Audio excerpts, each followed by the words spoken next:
वाहिगुरू जी का खालसा वाहिगुरू जी की फतेह।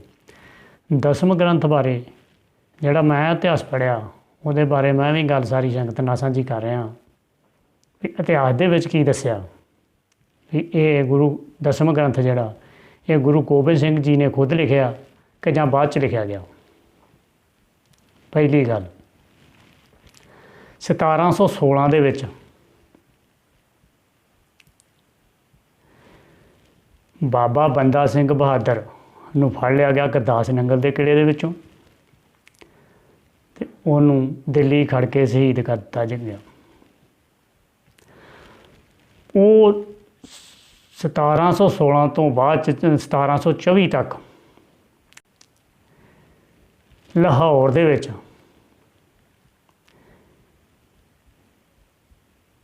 ਸੂਬੇਦਾਰ ਜਿਹੜਾ ਸੀਗਾ ਉਹ ਜ਼ਕਰੀਆ ਖਾਂ ਨਹੀਂ ਸੀਗਾ, ਜਹੀਆ ਖਾਂ ਸੀਗਾ। 1724 ਦੇ ਵਿੱਚ ਜ਼ਕਰੀਆ ਖਾਂ ਆਇਆ। ਇਹ 1716 ਤੋਂ ਲੈ ਕੇ 1724 ਦੇ ਵਿੱਚ ਫਕਸ਼ਨੀਅਰ ਜਿਹਨੇ ਬਾਬਾ ਬੰਦਾ ਸਿੰਘ ਬਹਾਦਰ ਨੂੰ ਫੜ ਕੇ ਗੁਰਦਾਸ ਨਗਰ ਦੇ ਕਿਲੇ 'ਚੋਂ ਖੜਿਆ ਸੀ ਦਿੱਲੀ, ਉਹਨੇ ਪੰਜਾਬ ਦਾ ਜਿਹੜਾ ਸੂਬੇਦਾਰ ਸੀ ਉਹਨੂੰ ਸਖਤ ਹਦਾਇਤਾਂ ਦਿੱਤੀਆਂ ਕਿ ਸਿੱਖ ਹੁਣ ਪੰਜਾਬ ਦੇ ਵਿੱਚ ਕੋਈ ਨਾ ਰਹੇ। ਅਤੇ ਉਹਨੇ ਵੀ ਪੂਰਾ ਟੱਕ ਧਰ ਲਿਆ ਸੀ ਸਿੱਖ ਦੀ ਕਤਲੇਆਮ ਦਾ। ਉਹ ਘਰਾਂ ਦੇ ਵਿੱਚੋਂ ਫੜ ਫੜ ਕੇ ਜਿਹੜਾ ਬੰਦਾ ਉਹਨੂੰ ਸਿੱਖ ਜਾਪਿਆ, ਜੋ ਵੀ ਉਹਨੂੰ ਲੱਭਾ, ਜਿਹੜੇ ਬਾਰੇ ਵੀ ਪਤਾ ਲੱਗਾ ਵੀ ਇਹ ਬਾਬੇ ਬੰਦੇ ਬਹਾਦਰ ਦੀ ਇਹਨਾਂ ਨੇ ਸਹਾਇਤਾ ਕੀਤੀ ਆ, ਉਹਨੇ ਚੁਣ ਚੁਣ ਕੇ ਮਾਰਨੇ ਸ਼ੁਰੂ ਕਰ ਦਿੱਤੇ। ਇਹ ਕੰਮ ਜਿਹੜਾ 1716 ਤੋਂ ਲੈ ਕੇ 1724 ਤੀਕਰ ਚੱਲਦਾ ਰਿਹਾ। ਉਹਨਾਂ ਦਿਨਾਂ ਦੇ ਵਿੱਚ ਇਹ ਜਿਹੜੀਆਂ ਪੋਥੀਆਂ ਸੀਗੀਆਂ ਇਹ ਲੋਕਾਂ ਦੇ ਘਰਾਂ ਦੇ ਵਿੱਚ ਵੀ ਸੀਗੀਆਂ, ਕਿਉਂਕਿ ਪੋਥੀਆਂ ਜਿਹੜੀਆਂ ਪਹਿਲੋਂ ਵੀ ਹੈਗੀਆਂ ਸੀਗੀਆਂ। ਗੁਰੂ ਗੋਬਿੰਦ ਸਿੰਘ ਜੀ ਨੂੰ ਆਮ ਸੰਗਤ ਮਿਲਣ ਜਾਇਆ ਕਰਦੀ ਸੀਗੀ ਅਤੇ ਤਕਰੀਬਨ ਗੁਰਬਾਣੀ ਦੀਆਂ ਪੋਥੀਆਂ ਜਿਹੜੀਆਂ ਮੇਨ ਸੰਗਤ ਜਿਹੜੀ ਲਿਆ ਕੇ ਘਰਾਂ 'ਚ ਰੱਖਦੀ ਸੀ ਔਰ ਉਹਦਾ ਪਾਠ ਕਰਿਆ ਕਰਦੇ ਸੀਗੇ। ਇਹਦੇ ਵਿੱਚ ਗੁਰੂ ਗੋਬਿੰਦ ਸਿੰਘ ਦੀ ਬਾਣੀ ਵੀ ਸ਼ਾਮਲ ਸੀਗੀ। ਪਰ 1724 ਤੋਂ ਜਦੋਂ ਜ਼ਕਰੀਆ ਖਾਂ ਆ ਗਿਆ, ਉਹਨਾਂ 'ਚ ਸਿੰਘਾਂ ਦਾ ਕੋਈ ਟੋਲਾ ਨਹੀਂ ਸੀ ਬਣਿਆ। ਸਿੰਘ ਬਸ ਲੋਕ ਸੇਵਕੇ ਜਿਹੜੇ ਕੋਈ ਜੋ ਫੜੇ ਨਹੀਂ ਗਏ ਜਹੀਆ ਖਾਂ ਕੋਲ, ਉਹ ਰਿਸ਼ਤੇਦਾਰਾਂ ਕੋਲ ਤੁਰਿਆਂ ਫਿਰਦਿਆਂ, ਕਿਉਂਕਿ ਉਦੋਂ ਦੋ ਹੀ ਕੌਮਾਂ ਸੀਗੀਆਂ, ਇੱਕ ਮੁਸਲਮਾਨ ਅਤੇ ਇੱਕ ਹਿੰਦੂ। ਅਤੇ ਇਹ ਜਿੰਨੇ ਸੀਗੇ ਬਹੁਤੇ 99% ਹਿੰਦੂਆਂ ਦੇ ਵਿੱਚੋਂ ਹੀ ਸਾਰੇ ਭਗੌੜਾ ਹੋਏ ਸੀਗੇ। ਹਿੰਦੂਆਂ ਦੇ ਵਿੱਚੋਂ ਹੀ ਸਿੱਖ ਬਣੇ ਸੀਗੇ ਜਿਹੜੇ ਉਸ ਵਕਤ ਘਰੋਂ ਭਗੌੜਾ ਹੋਏ ਸੀਗੇ, ਘਰੋਂ ਪਰਾਂ ਉਰਾਂ ਰਹਿ ਕੇ ਗੁਜ਼ਾਰਾ ਕਰਨ ਡਏ ਸੀ। ਬਹੁਤੇ ਤਾਂ ਫੜ ਕੇ ਮਾਰ ਹੀ ਦਿੱਤੇ ਸੀਗੇ, ਪਰ ਫਿਰ ਵੀ ਹੈਗੇ ਸੀਗੇ। ਪਰ ਕੋਈ ਟਿਕਾਣਾ ਨਹੀਂ ਸੀ ਲੱਭ ਰਿਹਾ ਵੀ ਹੁਣ ਕਰੀਏ ਤਾਂ ਕਰੀਏ ਕੀ। ਜਹੀਆ ਖਾਂ ਲਾਹੌਰ ਦਾ ਸੂਬੇਦਾਰ ਬਦਲ ਕੇ ਜਦੋਂ ਉਹ 'ਤੇ ਜ਼ਕਰੀਆ ਖਾਂ ਬਣਿਆ 1724 ਤੋਂ ਬਾਅਦ 'ਚ, ਅਤੇ ਉਹਨੇ ਵੀ ਉਹੋ ਹੀ ਕੰਮ ਫੜਿਆ, ਸਿੱਖਾਂ ਦਾ ਦਮਨ ਹੀ। ਔਰ ਉਹਨੂੰ ਮਹਿਸੂਸ ਹੋਣ ਲੱਗ ਪਿਆ ਵੀ ਹੁਣ ਪੰਜਾਬ ਦੇ ਵਿੱਚ ਕੋਈ ਸਿੱਖ ਨਹੀਂ ਹੈਗਾ। ਅਤੇ ਵਾਕਈ ਉਦੋਂ ਸਿੱਖ ਜਿਹੜੇ ਸੀਗੇ ਬਹੁਤ ਹੀ ਲੁਕ ਛਿਪ ਕੇ ਰਹਿਣ ਡਏ ਸੀਗੇ। ਇੱਕੋ ਹੀ ਘਟਨਾ ਵਾਪਰੀ ਮੁੜ ਗਿਆ ਜਿਹਨੇ ਪੰਜਾਬ ਦਾ ਇਤਿਹਾਸ ਹੀ ਬਦਲਤਾ। ਉਹ ਘਟਨਾ ਦਾ ਜ਼ਿਕਰ ਅਸੀਂ ਆਮ ਕਰਦੇ ਹਾਂ, ਪਰ ਇਹ ਕਦੋਂ ਵਾਪਰੀ ਅਸੀਂ ਬਹੁਤ ਬਾਅਦ 'ਚ ਦੱਸਦੇ ਹਾਂ, ਲੇਕਿਨ ਵਾਪਰੀ 1737 ਦੇ ਵਿੱਚ। ਇਹ ਯਾਦ ਰਹੇ ਕਿ 1739 ਦੇ ਵਿੱਚ ਨਾਦਰ ਸ਼ਾਹ ਨੇ ਭਾਰਤ 'ਤੇ ਹਮਲਾ ਕੀਤਾ ਸੀਗਾ। ਇਹ ਉਹਦੇ ਤੋਂ ਘੱਟ ਤੋਂ ਘੱਟ 3 ਸਾਲ ਪਹਿਲੋਂ ਇਹ ਘਟਨਾ ਵਾਪਰੀ। 2-3 ਸਾਲ ਪਹਿਲੋਂ ਘਟਨਾ ਵਾਪਰੀ। 2 ਸਾਲ ਬਣਦੀ ਹੈ, 2 ਸਾਲ ਪਹਿਲੋਂ ਘਟਨਾ ਵਾਪਰੀ 1737 ਦੇ ਵਿੱਚ। ਉਹ ਕਿਹੜੀ ਸੀ? ਗਿਰਜਾ ਸਿੰਘ ਅਤੇ ਬੋਤਾ ਸਿੰਘ। ਇਹਦੀ ਕਹਾਣੀ ਤਾਂ ਤੁਸੀਂ ਸੁਣੀ ਆ। ਫਿਰ ਮੰਦਰ ਸਾਹਿਬ ਮੱਥਾ ਟੇਕਣ ਗਏ ਸੀਗੇ ਔਰ ਲੁਕਦਿਆਂ ਸਿਵਦਿਆਂ ਕਿ ਝਾੜੀਆਂ ਦੇ ਓਹਲੇ ਹੁੰਦਿਆਂ ਆਉਂਦਿਆਂ ਕੁਛ ਲੋਕ ਜਿਹੜੇ ਉਹਨਾਂ ਦਿਨਾਂ 'ਚ ਜਾ ਰਹੇ ਸੀ ਸੜਕ ਦੇ ਉੱਤੇ, ਉਹਨਾਂ ਦੇ ਵਿੱਚੋਂ ਕਿਸੇ ਔਰਤ ਨੇ ਆਖਿਆ ਅਤੇ ਉਹ ਸਿੰਘ ਲੁਕੇ ਜਾਪਦੇ ਆ। ਪਤਾ ਤਾਂ ਉਹ ਜਿਹੜਾ ਨਾਲ ਬੰਦੇ ਸੀ ਉਹਨਾਂ ਨੂੰ ਵੀ ਹੈਗਾ ਸੀਗਾ ਵੀ ਇਹ ਸਿੰਘ ਹੀ ਆ। पर उन्होंने वो मेहना मारिया भी ये सिंह नहीं होने, कोई गिद्दड़ गद्दड़ होने आ, सिंह इदां लुकदे नहीं गए हैगे। ये उन्होंने गल लैके बह गई, ये तुसीं सारिਆਂ ने सुनी है। वो 4 दिन तकर बाहर सड़क के उत्ते नूरदीन की सरां के उत्ते नाका ला के रखा उन्हें।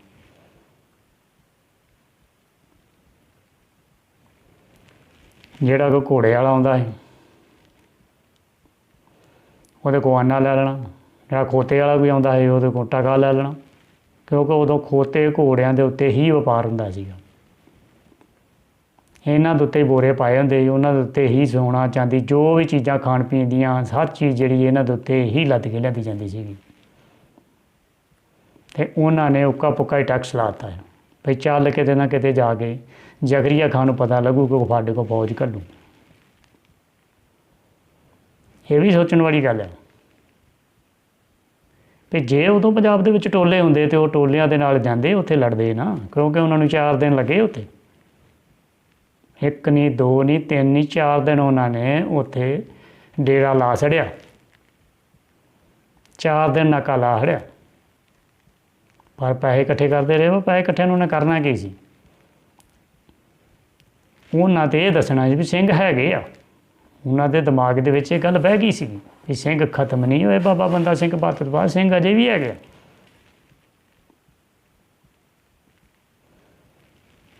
ਫਿਰ ਜਲਾਲੂਦੀਨ, ਉਹ ਤੁਹਾਨੂੰ ਪਤਾ ਹੀ ਹੈ ਵੀ ਉਹਨਾਂ ਨੇ ਖਤ ਇੱਕ ਲਿਖਿਆ, ਕਿਉਂਕਿ ਆਪ ਤਾਂ ਪੜ੍ਹੇ ਲਿਖੇ ਹੈ ਨਹੀਂ ਸੀ, ਉਹਨਾਂ ਨੂੰ ਪੜ੍ਹਨਾ ਲਿਖਣਾ ਜਾਣਦੇ ਨਹੀਂ ਸੀ ਹੈਗੇ। ਉਹਨਾਂ ਨੇ ਖਤ ਕਿਸੇ ਪੰਡਤ ਕੋਲੋਂ ਲਿਖਾਇਆ, ਮੈਂ ਹਾਂ ਸਿੰਘ ਬੋਤਾ, ਮੈਂ ਹਾਂ ਸਿੰਘ ਗਿਰਜਾ ਔਰ ਸਿੰਘ ਬੋਤਾ, ਹੱਥ ਵਿੱਚ ਛੋਟਾ ਮੋਟਾ,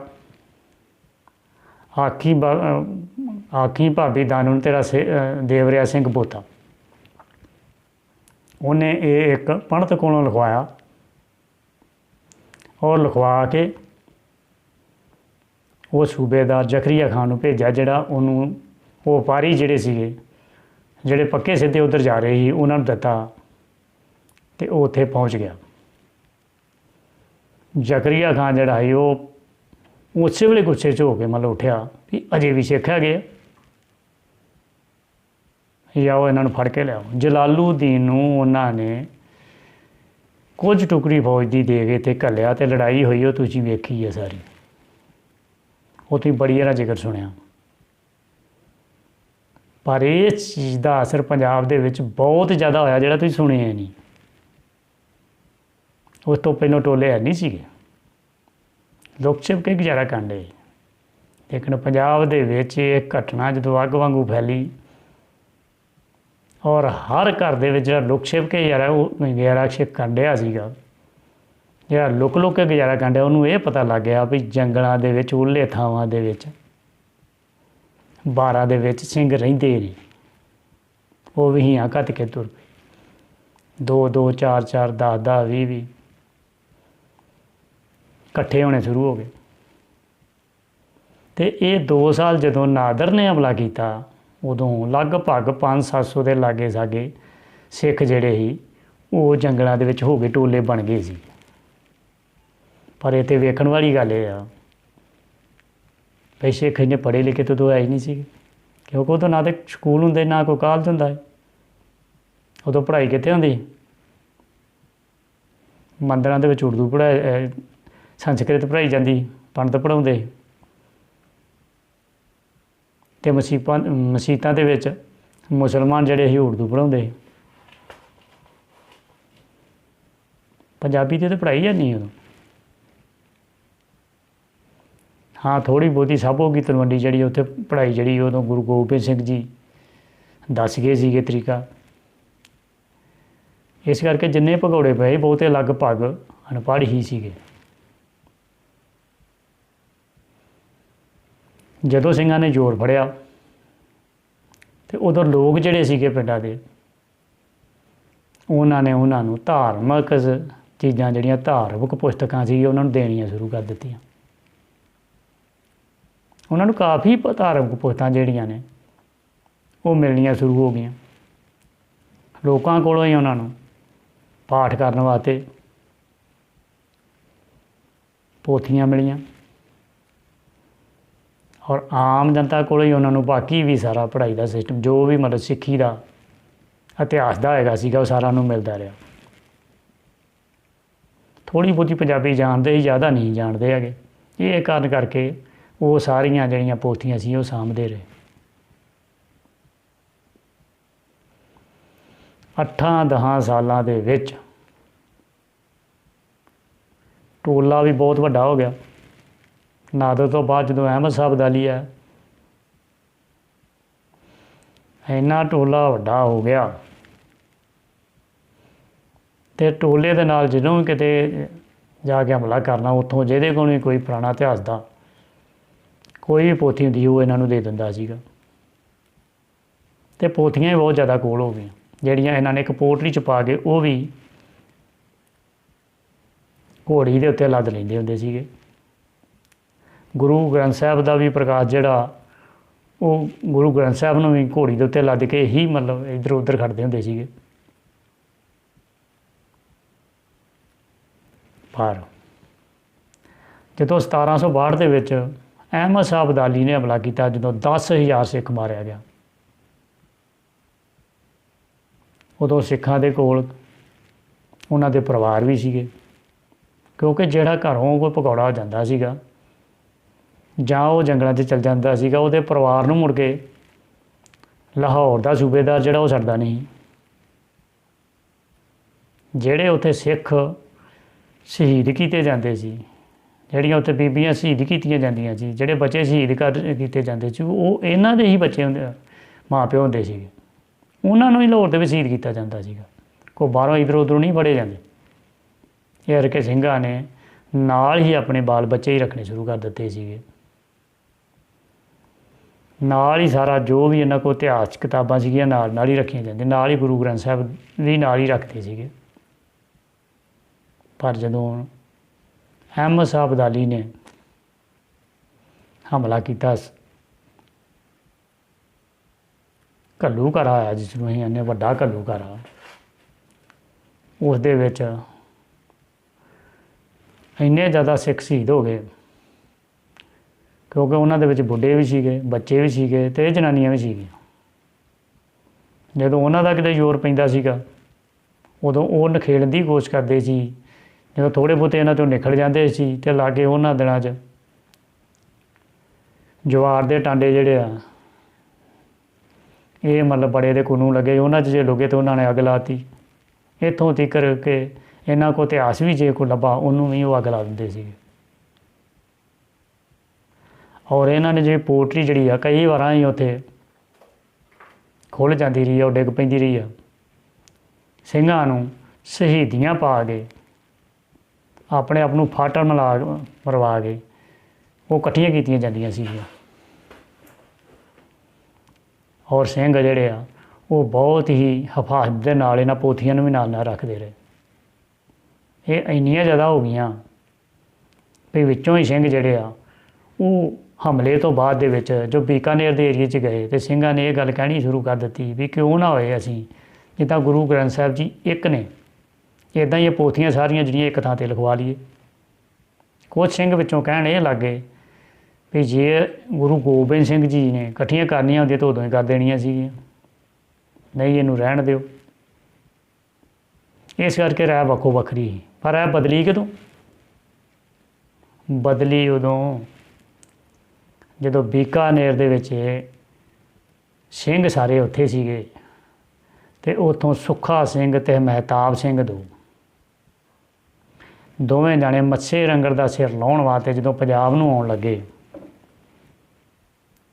तां जथे दे विचों एक बंदे ने उठ के कहा भी अज सुखा सिंह ते महताब सिंह जिहड़े आ जान तली ते धर के मत्से रंगड़ का सिर लाउण चले आ जिहड़ा बेदबी कर रहा ते अज गुरु गोबिंद सिंह जी इन्हां दे अंग संग आ। अज इन्हां नूं पुछ लिओ भी ये पोथियां जिहड़ियां इकट्ठियां कर दईए कि पोथियां रहण दईए। ये गल उन्हां दिनां दे विच जस्सा सिंह आलूवालिया ते नवाब कपूर सिंह इन्हां नूं भी चंगी लगी। हुण नवाब कपूर सिंह जिहड़ा उहनूं नवाबी जरूर मिली सीगी लेकिन जथे दे विच जिहड़ी चलदी सी वो जस्सा सिंह आलूवालिया दी चलदी सी। ਜੱਸਾ ਸਿੰਘ ਆਹਲੂਵਾਲੀਏ ਨੇ ਵੀ ਇਸ ਗੱਲ ਦੇ ਉੱਤੇ ਹਾਮੀ ਭਰੀ, ਕਹਿੰਦਾ ਵੀ ਵਾਕਈ ਪੁੱਛ ਲਓ ਇਹਨਾਂ ਨੂੰ। ਸਿੰਘਾਂ ਨੇ ਉਹਨਾਂ ਨੂੰ ਪੁੱਛਿਆ, ਉਹਨਾਂ ਦੋਵਾਂ ਨੇ ਜਾ ਕੇ ਪਰਾਂ ਸਲਾਹ ਕੀਤੀ ਵੀ ਕੀ ਆਖੀਏ, ਪਰ ਉਹਨਾਂ ਨੇ ਹੀ ਗੁਰੂ ਗੋਬਿੰਦ ਸਿੰਘ ਜੀ ਉੱਤੇ ਹੀ ਆਪਣੀਆਂ ਡੋਰੀਆਂ ਸੁੱਟ ਕੇ ਇਹ ਜਵਾਬ ਦਿੱਤਾ ਵੀ ਸਿੰਘੋ, ਅਸੀਂ ਚੱਲੇ ਹਾਂ ਮੱਸੇ ਰੰਗੜ ਦਾ ਸਿਰ ਲਾਉਣ, ਜੇ ਤੇ ਮੱਸੇ ਰੰਗੜ ਦਾ ਸਿਰ ਅਸੀਂ ਲਾ ਕੇ ਲਾਏ ਫਿਰ ਇਹ ਜਿਹੜੀਆਂ ਪੋਥੀਆਂ ਨੇ ਇੱਕ ਗ੍ਰੰਥ ਦੇ ਵਿੱਚ ਇਕੱਠੀਆਂ ਕਰ ਲਿਖਵਾ ਲਿਓ, ਅਤੇ ਜੇ ਅਸੀਂ ਉੱਥੇ ਸ਼ਹੀਦ ਹੋ ਗਏ ਅਤੇ ਫਿਰ ਇਸੇ ਤਰ੍ਹਾਂ ਹੀ ਰਹਿਣ ਦਿਓ। ਇਤਿਹਾਸ ਗਵਾਹ ਕਿ ਉਹਨਾਂ ਨੇ ਸੀਸ ਲਾ ਕੇ ਲੈਣ ਦਾ, ਅਤੇ ਸਿੰਘਾਂ ਨੇ ਜੱਸਾ ਸਿੰਘ ਆਹਲੂਵਾਲੀਏ ਨੇ, ਨਵਾਬ ਕਪੂਰ ਸਿੰਘ, ਜੱਸਾ ਸਿੰਘ ਰਾਮਗੜੀਆ ਨੇ, ਚੜ੍ਹਤ ਸਿੰਘ ਨੇ, ਇਹਨਾਂ ਨੇ ਸਾਰਿਆਂ ਨੇ ਰਲ ਕੇ, ਹੁਣ ਉਹਨਾਂ ਦੇ ਵਿੱਚ ਤਾਂ ਕੋਈ ਇੰਨਾ ਪੜ੍ਹਿਆ ਲਿਖਿਆ ਹੈ ਹੀ ਨਹੀਂ ਸੀਗਾ, ਕਿਉਂਕਿ ਤਾਂ ਸਾਰੇ ਜੰਗਾਂ ਜੁੰਗਾਂ 'ਚ ਹੀ ਤੁਰੇ ਵਿਚਰਦੇ ਰਹੇ, ਔਰ ਜੰਗਾਂ 'ਚ ਹੀ ਉਹਨਾਂ ਦਾ ਟਾਈਮ ਲੰਘਿਆ। ਇਸ ਕਰਕੇ ਉਹਨਾਂ ਨੇ ਇੱਕ ਪੰਡਤ ਗੁਪਤ ਰੂਪ ਦੇ ਵਿੱਚ, ਉਹ ਜਿਹੜਾ ਸੰਸਕ੍ਰਿਤ ਵੀ ਜਾਣਦਾ ਹੋਵੇ, ਜਿਹੜਾ ਪੰਜਾਬੀ ਦਾ ਵੀ ਜਾਣਕਾਰ ਹੋਵੇ, ਔਰ ਬਾਕੀ ਭਾਸ਼ਾ ਵੀ ਜਿਹੜੀਆਂ ਗੁਰੂ ਗ੍ਰੰਥ ਸਾਹਿਬ 'ਚ ਲਿਖੀਆਂ ਜਾਂ ਜਿਹੜੀਆਂ ਪੋਥੀਆਂ 'ਚ ਹੈਗੀਆਂ ਸੀਗੀਆਂ ਉਹਨਾਂ ਦੇ ਬਾਰੇ ਜਾਣਦਾ ਹੋਵੇ ਥੋੜ੍ਹਾ ਬਹੁਤਾ, ਉਹਦੇ ਕੋਲੋਂ ਲਿਖਵਾਉਣ ਵਾਸਤੇ ਉਹਨਾਂ ਗੁਪਤ ਰੂਪ ਦੇ ਵਿੱਚ ਇਹ 10ਵੇਂ ਗ੍ਰੰਥ ਤਿਆਰ ਕਰਾਇਆ। ਕਿਉਂਕਿ ਮੁਗਲਾਂ ਦਾ ਉਦੋਂ ਹੀ ਜ਼ੋਰ ਸੀਗਾ, ਸਰੇਆਮ ਸਭ ਕੁਝ ਨਹੀਂ ਸੀ ਲਿਖਿਆ ਜਾਂਦਾ, ਕਿਉਂਕਿ ਸਿੰਘ ਵੀ ਜਿਹੜੇ ਸੀ ਉਦੋਂ ਆਪਣਾ ਟੱਬਰ ਵੀ ਨਾਲ ਲਈ ਫਿਰਦੇ ਸੀਗੇ, ਉਦੋਂ ਲਿਖਾਉਣਾ ਕੁਛ ਔਖਾ ਨਹੀਂ ਸੀਗਾ, ਨਾ ਇਹਨਾਂ ਨੂੰ ਲਿਖਣ ਵਾਸਤੇ ਉਦੋਂ ਟਾਈਮ ਹੀ ਹੈਗਾ ਸੀਗਾ। ਇਸ ਕਰਕੇ ਇਹਨਾਂ ਨੇ ਪੰਡਤਾਂ ਕੋਲੋਂ ਲਿਖਵਾਇਆ ਅਤੇ ਉਹਨਾਂ ਨੇ ਵਿੱਚ ਵੇਦਾਂ ਦਾ ਰੌਲਾ ਪਾ ਦਿੱਤਾ। ਇਹ ਜਿਹੜੀ ਬਾਣੀ ਜਿਹਨੂੰ ਵਿਵਾਦਾਂ ਦਾ ਆਖਦੇ ਜੇ, ਜਿਹੜਾ ਵਿਵਾਦਾਂ ਦੇ ਵਿੱਚ ਜੋ ਲਿਖਿਆ ਵਿੱਚ, ਉਹ ਸਾਰਾ ਉਹਨਾਂ ਨੇ ਵੇਦਾਂ ਦੇ ਵਿੱਚੋਂ ਕੱਢ ਕੇ ਉਹ ਆਪਣੇ ਤੌਰ ਦੇ ਉੱਤੇ ਹੀ ਵੱਖਰਾ ਲਿਖਿਆ ਵਿੱਚ। ਉਹਨਾਂ ਨੇ ਦੇ ਜਿਹੜਾ ਜਫਰਨਾਮਾ ਔਰੰਗਜ਼ੇਬ ਨੂੰ ਲਿਖਿਆ, ਉਹਦੇ ਵੀ ਮਗਲੇ ਬੰਨੇ 4-5 ਤੁਕਾਂ ਲਿਖ ਦਿੱਤੀਆਂ ਸੀਗੀਆਂ, ਜਿਹੜੀਆਂ ਅਜੇ ਵੀ ਵਿੱਚ ਹੈਗੀਆਂ ਨੇ। ਉਹਨਾਂ ਨੇ ਬਹੁਤ ਕੁਝ ਗਲਤ ਲਿਖਵਾਇਆ, ਠੀਕ ਹੈ। ਉਹਨਾਂ ਨੇ ਆਪਣੇ ਧਰਮ ਦਾ ਵੀ ਵਿੱਚ ਜ਼ਿਆਦਾ ਲਿਖ ਦਿੱਤਾ, ਇਹ ਤਾਂ ਵਿਵਾਦਾਂ ਦਾ ਕਾਰਨ ਬਣਿਆ। ਲੇਕਿਨ ਸਾਡਾ ਜਿਹੜਾ ਗੁਰੂ ਆ ਉਹ ਗੁਰੂ ਗ੍ਰੰਥ ਸਾਹਿਬ ਹੀ ਆ, ਅਸੀਂ ਗੁਰੂ ਗ੍ਰੰਥ ਸਾਹਿਬ ਨੂੰ ਹੀ ਮੰਨਦੇ ਹਾਂ, ਉਹੀ ਸਾਡਾ ਗੁਰੂ ਆ। ਕਿਉਂਕਿ ਗੁਰੂ ਗੋਬਿੰਦ ਸਿੰਘ ਜੀ ਨੇ ਗੁਰੂ ਗ੍ਰੰਥ ਸਾਹਿਬ ਨੂੰ ਹੀ ਗੁਰੂ ਕਿਹਾ। ਬਾਕੀ ਬਾਣੀਆਂ ਪੜ੍ਹ ਸਕਦੇ ਹਾਂ, ਕਿਉਂਕਿ 10ਵੇਂ ਗ੍ਰੰਥ ਵਿੱਚ ਹੀ ਗੁਰੂ ਗੋਬਿੰਦ ਸਿੰਘ ਜੀ ਦੀ ਵੀ ਬਾਣੀ ਹੈਗੀ ਆ, ਲੇਕਿਨ ਉਹਨਾਂ ਨੇ ਪੰਡਤਾਂ ਨੇ ਰਲਾ ਵੀ ਪਾਇਆ। ਵਾਹਿਗੁਰੂ ਜੀ ਕਾ ਖਾਲਸਾ, ਵਾਹਿਗੁਰੂ ਜੀ ਕੀ ਫਤਿਹ।